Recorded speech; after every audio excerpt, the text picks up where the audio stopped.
In this video we will discuss the three ways to acquire a dog.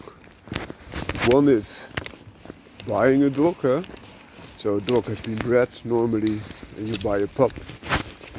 The second is adopting a dog, so for example you go to a shelter and then get a dog that they have there that was turned in.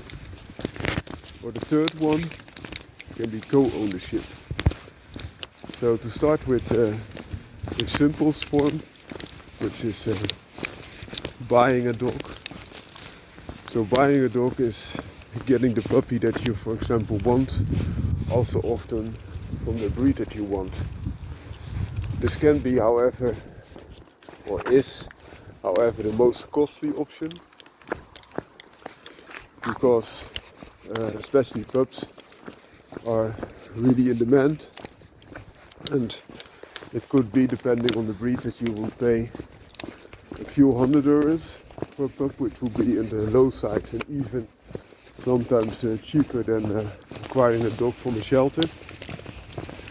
Dus sometimes if you want a designer breed, goedemorgen, designer breed, you might end up getting €1,000 or €2,000 it costs to get your desired puppy. The benefit is often that you are the owner of the dog and you have maximum flexibility what you want to do. There are some breeders that work with a breeding contract. I really don't like that because, for example, oftentimes they want to be the one that can only decide on what to do with the dog. I do like the part that you are involved, and for example, if the dog is replaced, the breeder is involved, so that the dog has a good safety net. That parts are okay, but normally, if you have selected good buyers, you can already get a lot of those benefits just from the selection process. And I don't like this practice for two big reasons. One is just putting another amount of money in the pockets of the breeders. Sometimes they are even already destroying the reproductive organs of those kittens or dogs that they sell at a very early age, just to make sure that they are the only one breeding it. That way they diminish the breeding foundation, so the genetic foundation is narrowed even further, only for their own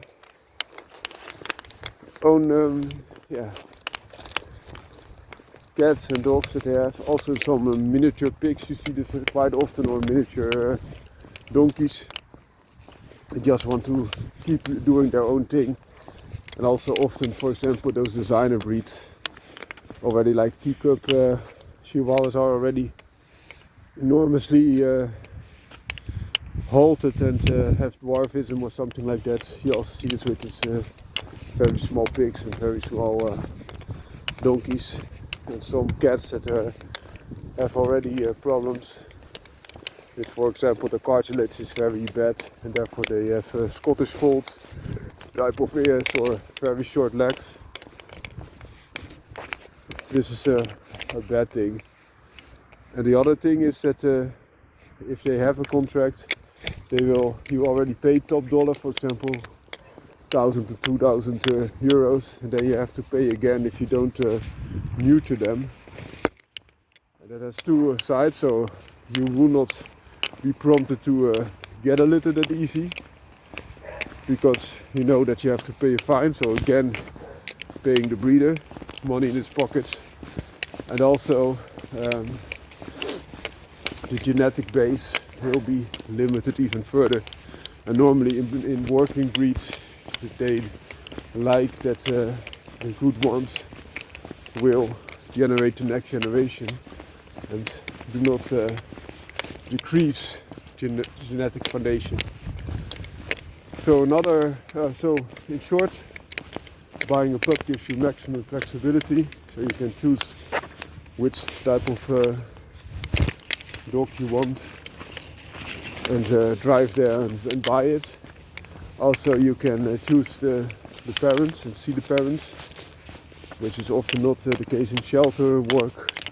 And also you have the benefit of already looking at the pedigree and the line, which if it's a good performing line and good performing pedigree could help, especially in working type of dogs, and also indicate more about the ancestors, for example the age that they reached, the things that they were able to do. And this could help you tremendously in my opinion.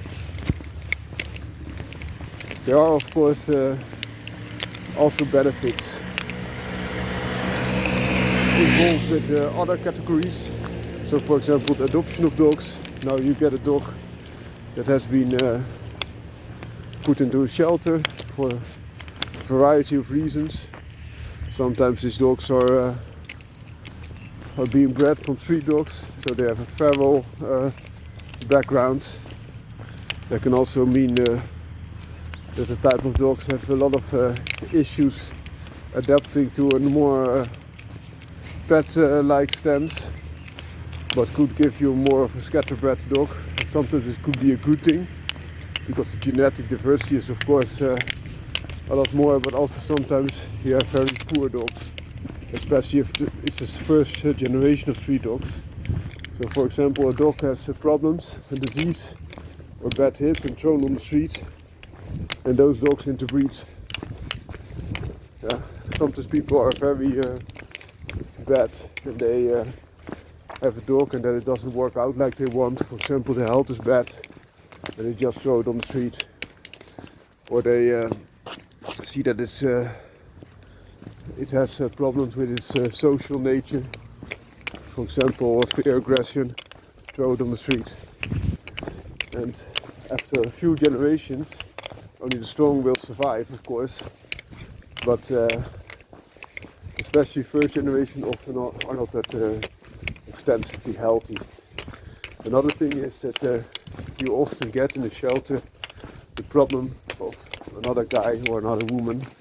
So they buy a pup and then it doesn't work out because they are not able to educate the dog, and then the dog becomes antisocial, or the dog has diseases or other issues, and then they just bring it into a shelter or throw it on the street. There's a benefit now that for bringing it into a shelter they have to pay a fine for replacement.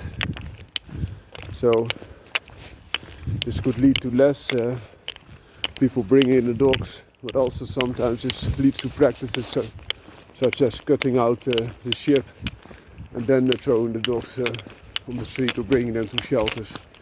So it's hard to work around those with ill intent. Another thing of course is the beneficial factor. There are dogs without a boss and then other people are still breeding them. So for the entirety of dogs it's not a good thing of course, because you only get more, while there is already a foundation of dogs that really would like to have a boss. They are just like inmates sitting there in the asylum. And also, as I said, like the behavioral problems. Oftentimes asylum shelter volunteers and employees try to already socialize them and also see where their limits are. For example, if you have very dominant dogs, they say please don't place it with another big dog, or a dog that's able to harm dogs, please don't place it with small dogs or children. Sometimes they don't like small children, or they are too rambunctious, and then they tell you you can place them with children, but only if they are at a certain age so that they can handle themselves and do not get thrown about or hunted. Another thing is that they also look at possibilities or drawbacks of a certain type of dog, and that could help you. The benefit also from getting a dog from a shelter is that you already know how the dog looks as a mature dog, especially when you're contemplating over a crossbred type of dog. This could help. because it could be quite a bad one. Could look completely different to the other goedemorgen, and that is already fixed when you have a more mature type of dog, of course. So in short, you also first, before I have to summarize it, also dogs from shelters are already neutered often. So if you already know that you're never going to breed a dog, then this could be a cost-effective choice, especially if you get a young dog that's already matured and you don't like the puppy, issues such as housebreaking or the demanding nature when you're very small. Then you could get a young mature dog that's already neutered. You don't have to pay that, especially for bitches. This is quite costly. So you could have a nice dog on a budget, but there are some benefits and drawbacks. So the benefits could be you already know what you get as an adult type of dog, in appearance at least. You also know the character a little bit more as an adult dog. You also have the ideas of specialists. Those volunteers already have quite some experience with dogs. And you could have a dog that is neutered and already brought up, so you don't have to pay for the feed. And already get a dog that's ready to go for you. The drawbacks could be that you're getting other people's problems. And I don't have the flexibility, so even if the dog is exceptional, you're not able to breed it anymore because they are neutered. And you don't know what you're getting because you don't know the parents and the lineage and the problems that are the reason, for example, of turning the dog in. This is a big factor if you have children. For example, if the dog already bit other children and then turned in without saying this, then there might be a big problem when you introduce it to your children. And especially if it only goes with very small children, for example, it wasn't tested in that setting.